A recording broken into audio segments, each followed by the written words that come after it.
kaya nga ako yung nanghihinayang po. Hindi man lang tayo pinagbigyan ng Senado. Sa katunayan po, ang naiakyat nating House bills para sa senior citizens, 9 House bills po, walang naging batas kahit isa. My goodness.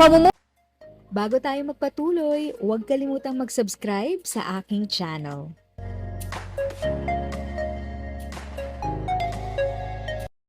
Thank you sa pag-click ng aking video. Good day po sa lahat ng mga nanonood. Sa mga bagong viewers at napadaan lang, by the way, I'm Tita Eda. Welcome to my channel. Ang channel na maghahatid sa iyo ng dagdag kaalaman tungkol sa government services, bagong mga balita at informative videos na galing sa legit na resources. Mag-subscribe na para update.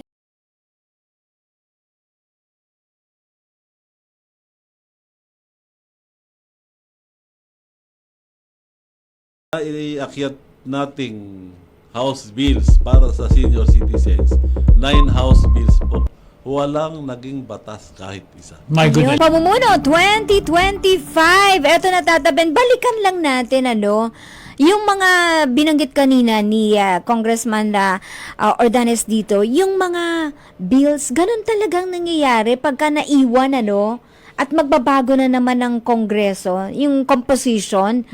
Imaginein mo, ang dami palang mga panukalang batas ang naiwan. Na sinulong nila. Met.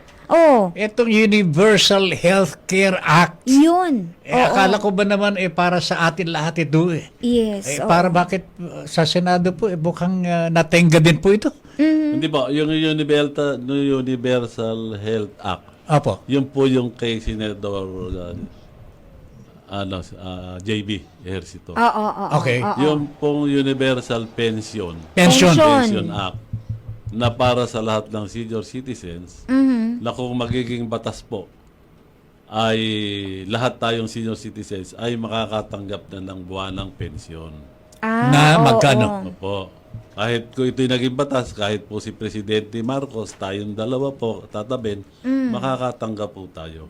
Ay, At yan po ay naipasa natin sa Kongreso noong May 2024. Ang nakakalungkot, pagdating po sa Senado, ay nabinbina na naman. Kasama po yan dun sa siyam na House bills na naiakyat natin. Alam nyo, nakakalungkot dahil ang mga seniors, sinasabi, wala namang ginagawa yan si Kong Ompong sa sa Kongreso. Sabi niya, tapos ito nga po, salamat, binigyan niyo akong pagkakataon, malaman ng ating mga senior citizens na siyam na House bills yung ating iniakyat sa Senado. Pero wala pong nangyari. So, mabalik na naman po tayo sa grade 1. Banggitin nga po ninyo yung siyam na bills na nakaakyat na po sa Senado, galing po sa inyo, na hindi po inaksyonan. Ito po, isa-isahin ko. Opo. Universal Pension Act, Early Voting Act nating mga senior citizens, na kung ito po ay naging batas, ay napakanginhawa sa atin ngayong panahon sa darating na halalan. Dahil makakaboto tayo 1 week before election. Hindi po natin kailangang makipagsiksikan sa presinto. Hindi natin kailangang magtiis ng araw. Yes. Malaking ginhawa po sa atin to. Hindi po ito naging batas. Pero kung ang mga elderly ngayon pwedeng bumoto ng 5 a.m., di ba? Tayo po ay nagpapasalamat kay Chairman George Garcia dahil binigyan niya ng oras ang mga senior citizens. 5 a.m. to 7 a.m. Oo. At ganoon din po, pwede ring bumoto ang senior citizens sa mga malls. Kaya ako'y Mas nagpapasalamat komportable. po kay Chairman Garcia. Pero hindi batas po yan, ha? Hindi po. Parang lang ni... Regalo po ng COMELEC. Regalo ng COMELEC. Pauna nila para... Pero yung bill po ninyo that would give advance voting for senior citizens, early voting. Dapat hindi pala, po pumasa sa Senado. Opo. 1 week pala dapat. 1 week before inaano election sila. po. 1 week tayo nga pwedeng bumoto. Correct. Na hindi tayo... Nagbabadali. Hindi kasi po, karamihan sa ating senior citizens, hindi po nakakaboto dahil kamukha po ng mga may sakit, ayaw payagan ng pamilya. correct. So, hindi sila nakakaboto. Crowded Ito, ginawa natin para, ma-exercise ng ating mga senior citizens yung karapatan nila na bumoto. Mamili ng mamamahala sa ating pamahalaan. Correct, correct. Pero hindi rin po tayo pinagbigyan. At least meron silang 5 days na pagpipilian 7 kailang days boboto. po. Di ba? 7 days, 5 1 week days po yan eh. Opo. Oh. Opo. Ngayon po, ito Next. po yung iba, Comprehensive Senior Citizen Welfare Act. Ang layuning mga pagbigay ng komprehensibong programa sa nutrisyon para sa mga senior citizens at palakasin ang ating kasalukuyang Philippine Nutritional Framework. Dahil tayo po ay naniniwala, hindi lamang po mga bata ang malnourished. Yes. Marami rin po Meron, senior oo, mga- citizens mga- Lalo na yung edad. mga senior Opo, citizens. kaya nga po, Oo, ito po oo. ay May 2023 pa rin nasa Nasa Senado. Senado. Hindi rin po gumagalaw. Hindi rin po gumalaw. Hindi gumalaw. Oo. At yun nga po, yung binanggit ko kanina, National Geriatric Health Act. Isa pa po, Senior Citizens Protection Against Fraud Act. Kasi madaling lukuhin tayo mga senior citizens, yung mga scam na yan. Opo, lalo na ngayon. Kaya nga po, ipinasa natin sa Kongreso bilang proteksyon sa ating mga senior citizens. Ano rin nangyari po naging sa batas. Senado yan? Hindi, wala pong nangyari. Wala rin. Ito po, enhancing the discount on the purchase of goods and services of senior citizens and PWDs. Ito po, ibig nating linawin, yung mga promotional offer, promo price, dapat tayong mga senior citizens ay bigyan din ng discount ng yung 20% discount sa atin. Oo. Kasi po, itong promo price, sa aming pag-aaral, ito ay regular price. Marketing Oo, strategy tao nga naman, only. oo. So, dapat bigyan Oo. tayo ng discount. Kasi may mga establishmento, sabi nila, promo na po yan, hindi na Naka-promo pwedeng na. bigyan. Yes. Mali po yun. Pero kung alam ko meron kayong isang pinuna before, yung mga online, yung bumibili online, Kasama parang, po. di ba hindi na bibigyan din ng discount yung mga senior na bumibili online? Opo, opo. Ano na pang nangyari doon? Actually, hindi ko naipasa sa Kongreso. Pero may panukalang batas Oo. na yung online transaction, bigyan tayo ng Discount. Pati po yung mga Grab na yan, yung Oo. TNBS, Deliveries. dapat po bigyan din tayo. O yung Ang mga... nangyari po sa TNBS, Oo. yung discount ng dapat na ibibigay sa atin, itinacharge po ng mga korporasyon doon sa mga riders. Oo nga. Kawawa sila. Kaya po, Oo. ginawan din natin ng paraan. At magpapasalamat ako kay bagong DOTR Secretary na nagpalabas siya rin administrative order na yung pong mga discount na kinakarga sa mga riders ay ang kumpanya Ang mag-shoulder. Oo. Hindi po dapat sa mga riders. Tama naman. Malaking bakit bawas po yan sa kita ng ating mga riders and drivers. Oo. Opo. Ako, meron na yatang pinalabas na order si Secretary Vince Dizon. Dizon. Opo. Kaya nagpapasalamat po ako sa kanya. Ayan, Okay. mabuhay ka, Secretary Dizon. Ito pa po yung eGov P8 Super App Bill na nais paunlarin ang eGov P8 Super App ng DICT para i-digitize ang senior citizens ID at gawing mas accessible online ang mga serbisyo ng gobyerno sa mga senior citizens. Ibig pong sabihin nito, doon sa digitized ID card, may mga super app po yun. Pwede niyong sa I-access. cellphone, Opo. makuha niyo kung anong agency Oo. ang gusto niyo para po sa pamamagitan po nitong super app na to, hindi na niya kailangan ng senior citizens na pumunta sa mga agency. Oo nga. Doon lang po sa cellphone. Hindi na Yung mga mapapagod. transaction po na accessible na po. Yung mga transaction ng mga gobyerno. Laking ginawa yan sa mga Lalo senior na sa citizens. mga yung walang pwedeng kasama kasi 'di ba mga senior citizen, meron diyan yung mga hirap-hirap na maglakad, kailangan may alalay. Paano kung wala silang alalay? At Yun nga least po. ito, Hindi na nila kailangan kasi online ma-access nila ang mga government kung agencies. hindi maalam ang ating senior, nandiyan si apo, si anak, pwede silang alalayan. Correct. Hindi na po. Oo. Yun Ang po yung gaganda pala ng purpose mga panukala Kaya ni nga, meron pang- Congressman. Parang yung meron kayo yung pang papaaga ang bracket for senior citizenship. 'Di ba? Parang pababain pa, let's say mga 50. 55 daw. Oh, 55. So, against po ako ron. Against kayo doon. So hindi kayo kumbaga pabor. Hindi po ako Bakit pabor. po? Unang-una po, ito lamang pong 60 years old ay hirap na ang ating gobyerno. Hindi na mabigyan ng mga pribilehyo, ng mga benepisyo. Dadagdagan pa po natin. Oo nga Okay. naman. At marami naman po na 55 years old Na malalakas pa. na malalakas pa. Oo nga naman. Retired na nga po sa atin, gusto pang magtrabaho. Kita nyo, bigyan ko yung example, Yes military and police. After ng retirement nila, 56 56 years old. Oh. naghahanap po ng trabaho. Anong napupunta? Ay, oo Hindi nga. po sapat yung pension. Pension. Yung iba, nagsi-security guard. And that's Nag-military the yan, problem, Kaya po, hindi ako pabor na pababain pa yung Age. yung age Age, ng oo. senior citizens. So 60 years old, 60 po. dapat na Oo. lang. Yan na po ang dapat. Sa ibang bansa nga po, 65 eh. Paano nyo raw po mailalapit ang tulong para sa mga senior citizens, especially dun sa mga remote areas na sabi nga, lalong-lalo na po sa mga kanayunan, no, na hindi po naaabot ang tulong. Probably merong mga senior citizens dyan na hanggang ngayon po ay hindi nila nakukuha yung kanilang mga benepisyo, yung mga pensyon nila. Meron pa akong isang nakita, no, na kulang yung kanilang birth certificate, hindi yung mga IPs natin, no?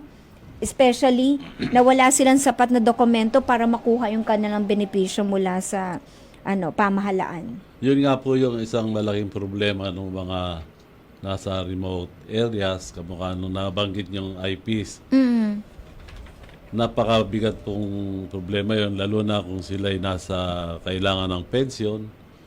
Napakarami pong hinihingi ng DSWD para lamang sila makatanggap ng pensyon. Yan ay isang problemang malaki ng ating mga mahihirap na kababayan. Pero ang nakikita ko po riyang solusyon, itong mga LGU ang dapat gumawa ng paraan kung paano nilang matutulungan yung mga nasasakupan nilang IPs. Kasi po, nandiyan sa kanila yung local registry. Oo nga naman. Di ba? Nandiyan yung kanilang, yung sa health RH, Rural Health Unit. Opo, yan. Yan po ang dapat natutukan ng mga LGUs. Kasi po tayo naman, ang tungkulin natin ay gumawa ng batas ang LGU sa implementation. Opo.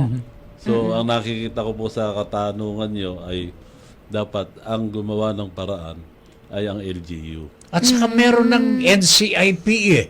Opo. Ayun National nga po. Commission for Indigenous People. Opo, opo. Di po ba? Pero gusto yata... May nadidinig po nagagawa kayo? ba? Yun nga po ang problema kasi mayroong National Commission for IPs. Opo. Meron din tayong isang sangay ng gobyerno, yung NAPSI. NAPSI. NAPSI. National, ano ba yun? Poverty, Alleviation.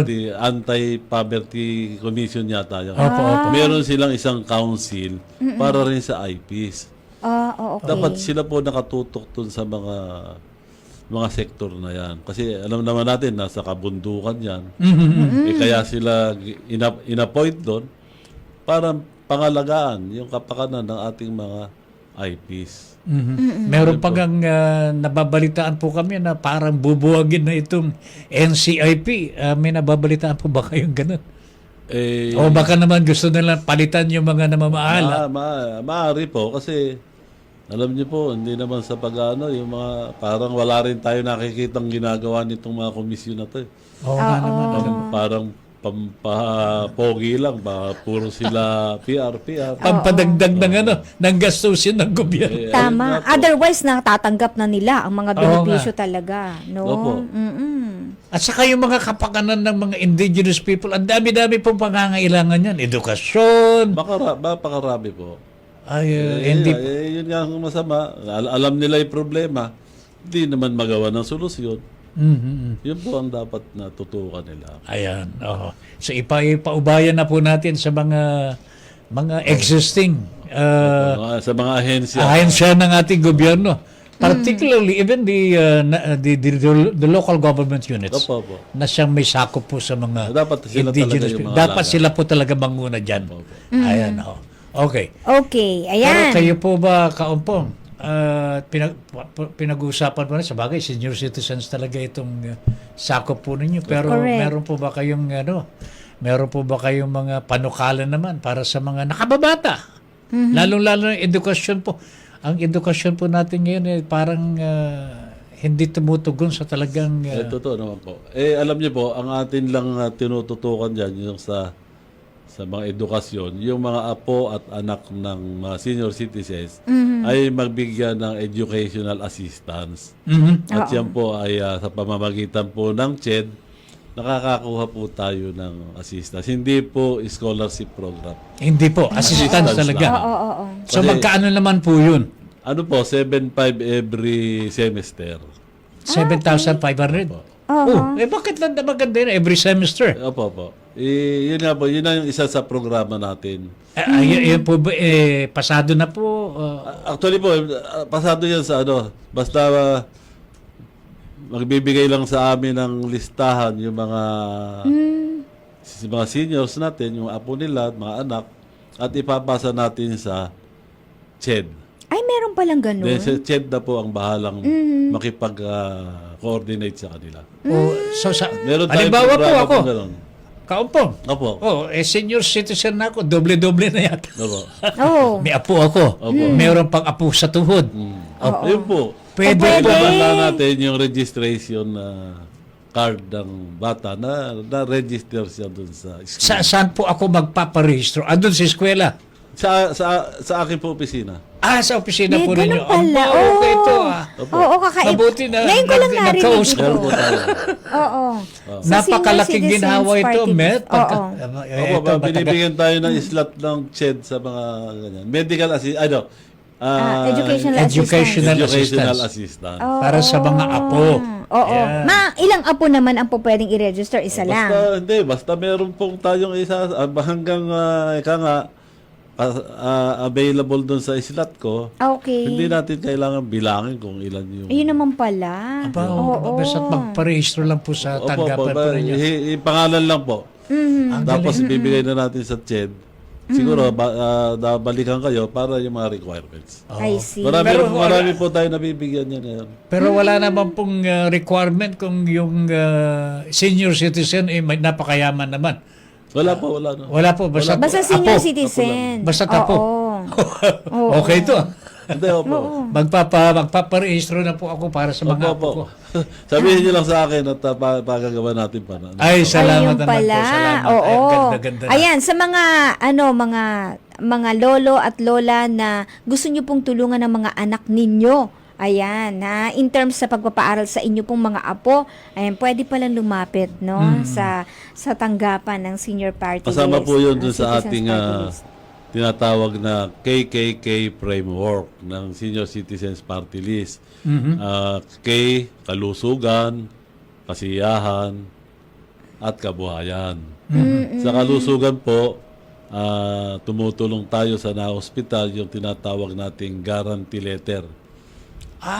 Guarantee letter. Assistance rin po sa na-hospital. Nagbibigay rin tayo ng mga wheelchair, mga cane, yung walker sa mga hindi makalakad. Yun po yung nagdadaos din po tayo ng medical mission. I see. Sa kasiyahan naman po, nagpapagawa tayo ng mga senior citizens building. Yung sinabi po nyo kaninang 80 building. 80. Nasa 250 na po ngayon. Wow! Ha? Mas ano pa pala yung bilang luma ngayon? po yung hawak niyo. Oo!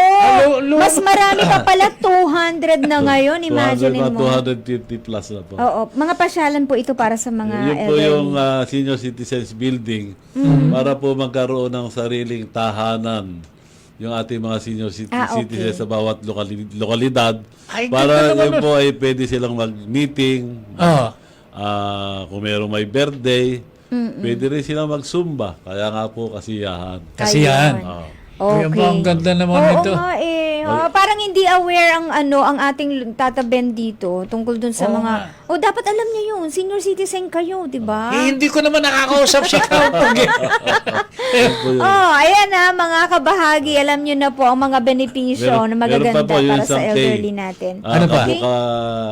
Kabuhayan. Kabuhayan. Yes. Nakikipag-ugnayan po tayo sa DSWD saka sa DOLE. Yung pong tinatawag nating AIC at AKAP. Aha. At saka po yung sa DOLE, yung tupad. Mga mga pansamantalang hanap buhay lang po na binibigay ng gobyerno. If sa tingin mo, natulungan ka ng video ko na ito, nakasave ka sa oras mo, you can click yung thanks button at any amount ay malaking help sa pag-grow ng channel ko. Yun lang po muna ang aking update. Sana ay nakatulong na dagdag kaalaman ang aking shinare today. Ang goal ng aking channel ay mag-create ng awareness. Kung ganitong mga topic ang gusto mo, panoorin mo ang mga videos ko na ito.